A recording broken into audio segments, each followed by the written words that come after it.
Hi friends, welcome to my channel. ఈ రోజు మరొక కొత్త స్టోరీతో మీ ముందుకు వచ్చాను. ఒకప్పుడు పచ్చని పొలాలు, రంగురంగుల పండ్లు, మెరిసే కూరగాయలతో నిండిన ఒక అద్భుతమైన రాజ్యం ఉండేది. ఆ రాజ్యం పేరు మధురవనం రాజ్యం. అక్కడ మామిడి చెట్లు పండ్లతో వంగిపోయేవి, అరటి తోటలు గాలిలో ఊగేవి. ఇంకా మిగతా ప్రజలు కూడా తమ పనులు చేసుకుంటూ చాలా సంతోషంగా జీవించేవి. ఆ రాజ్యంలో జంతువులు కూడా పండ్లతో కలిసి స్నేహంగా నివసించేవి. అదే రాజ్యంలో ఒక పిల్లి ఉండేది. ఆ పిల్లి పేరు మిట్టు. మిట్టు చాలా ఆలస్యంగా చేసే పిల్ల. ఏ పని చేయకుండా ఇతరుల మీద ఆధారపడుతూ బ్రతుకుతూ ఉండేది. ప్రతిరోజు ఉదయం ఆవు పాలు గోదాముకు వెళ్తే మిట్టు వెనక వెళ్ళేది. పాలు తీసుకుంటున్న ఆవును చూసి కొంచెం పాలు ఇవ్వమని బతిమాలేది. అరటి తోటలో అరటి పళ్ళు కోసేటప్పుడు మిట్టు అక్కడికి వచ్చి కొంచెం అరటి పండు ఇవ్వమని అడిగేది. క్యారెట్ తోటలో పని చేస్తున్నప్పుడు మిట్టు అక్కడికి వచ్చి కొంచెం క్యారెట్ ఇవ్వమని అడిగేది. మొదట్లో అన్ని జంతువులు పండ్లు మిట్టును చూసి జాలిపడ్డాయి. కానీ రోజులు గడిచే కొద్దీ మిట్టు ఎప్పుడూ పని చేయకుండా అలా అడగడం చూసి అందరూ విసిగిపోయారు. మామిడి చెట్లు అనుకున్నాయి, ఇది ఇలా సాగితే మన రాజ్యం బలహీనమవుతుంది.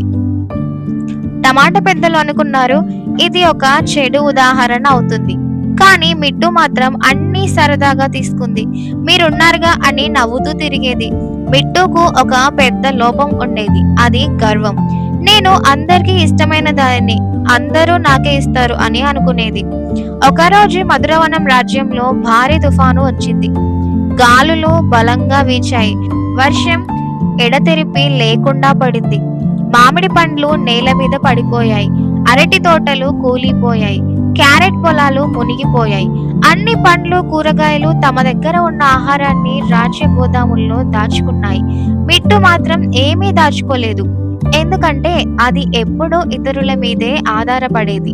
వర్షంలో తడుస్తూ ఆకలితో వణుకుతూ మిట్టు ఒక్కో ఇంటికి వెళ్లి తిండి అడిగింది.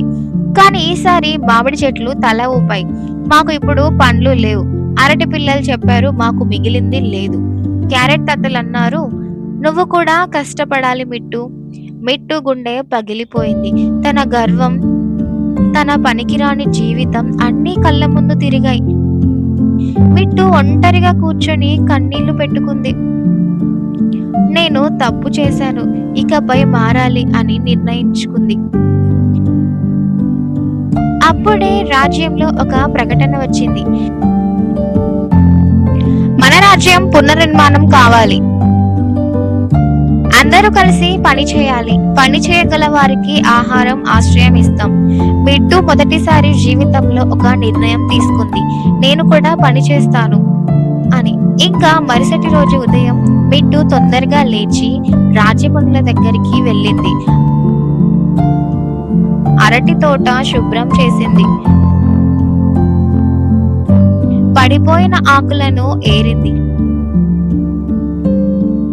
తర్వాత క్యారెట్ పొలాల్లో నీళ్లు పోసింది. తర్వాత టమాటా గోదాముల్లో బుట్టలు మోసింది. మొదట్లో అందరూ నవ్వారు, ఈ పిల్లి ఏం పని చేస్తుంది అని. కానీ మిట్టు ఆగలేదు. చేతులు నొప్పి వచ్చినా, కాళ్ళు నొప్పి వచ్చినా పని చేయడం మానలేదు. కొన్ని రోజులు గడిచాయి. మిట్టు చేతుల్లో గాయాలు పడ్డాయి. శరీరం అలసిపోయింది. కానీ మనసు మాత్రం మొదటిసారి సంతోషంగా ఉంది. అప్పుడే రాజ్యంలో మరో సమస్య వచ్చింది. బయట అడవిలో ఒక అడవి పంది పండ్ల తోటల్ని నాశనం చేస్తుంది, అరటి తోటలు తొక్కేస్తుంది అని. ఇంకా మామిడి పండ్లు తింటుంది. అన్ని పండ్లు భయపడ్డాయి. అందరూ అనుకున్నారు, మన దగ్గర ఎవరూ రక్షించడానికి లేరు. అప్పుడే మిట్టు ముందుకు వచ్చింది. నేను పోతాను, నేను ప్రయత్నిస్తాను అని అనింది. అప్పుడు అందరూ ఆశ్చర్యపోయారు. మిట్టు గుండె ధైర్యంగా కొట్టుకుంది. అది అడవి పంది దగ్గరకు వెళ్ళింది. మొదట భయపడింది, కానీ వెనక్కి మాత్రం అస్సలు తగ్గలేదు. మిట్టు తెలివిగా పండ్ల బుట్టలు రోలింగ్ చేసి పందిని వేరే దారి వైపు మళ్లించింది. అరటి ఆకులతో జారి పడేలా చేసి పందిని దూరం పంపింది. రాజ్యం మొత్తం చప్పట్లు కొట్టింది. ఇంకా మిట్టు నిజంగా హీరో అయ్యాడు. ఈ రోజు నుంచి మిట్టుకు అందరూ గౌరవం ఇవ్వడం మొదలుపెట్టారు. మిట్టు కన్నీళ్లతో అనుకుంది, ఇదే నిజమైన జీవితం. సాయంత్రం రాజ్యసభలో మిట్టును సత్కరించారు. నువ్వు గర్వాన్ని వదిలి పోరాటం చేసి నీ జీవితం మార్చుకున్నావు. మిట్టు తల వంచి నువ్వు గర్వాన్ని వదిలి పోరాటం చేసి నీ జీవితం మార్చుకున్నావు. మిట్టు తల వంచి కృతజ్ఞతలు చెప్పుకుంది. ఆ రోజు నుంచి మిట్టు ఎప్పుడూ పని చేయకుండా ఉండలేదు. అది మధురవనం రాజ్యంలో అత్యంత కష్టపడే జంతువుగా మారింది. ఇతరులకి కూడా చెప్పేది, గర్వం మనల్ని కిందికి లాగుతుంది, కష్టపాటు మనల్ని పైకి తీసుకెళ్తుంది. మిట్టు జీవితం ఇప్పుడు ఒక ప్రేరణ కథ అయ్యింది. మోరల్ ఆఫ్ ద స్టోరీ ఏంటంటే, గర్వం మనిషిని అంధుడిని చేస్తుంది, కష్టపాటు మనిషిని గొప్పవాడిని చేస్తుంది. పోరాటం లేకుండా విజయం రాదు. మారాలనే మనసుంటే ఏ జీవితమైనా మారుతుంది. ఇంకా మరిన్ని స్టోరీస్ కావాలంటే నా ఛానల్ ని సబ్స్క్రైబ్ చేసి లైక్ అండ్ బెల్ ఐకాన్ ని కూడా క్లిక్ చేయండి. Thanks for watching.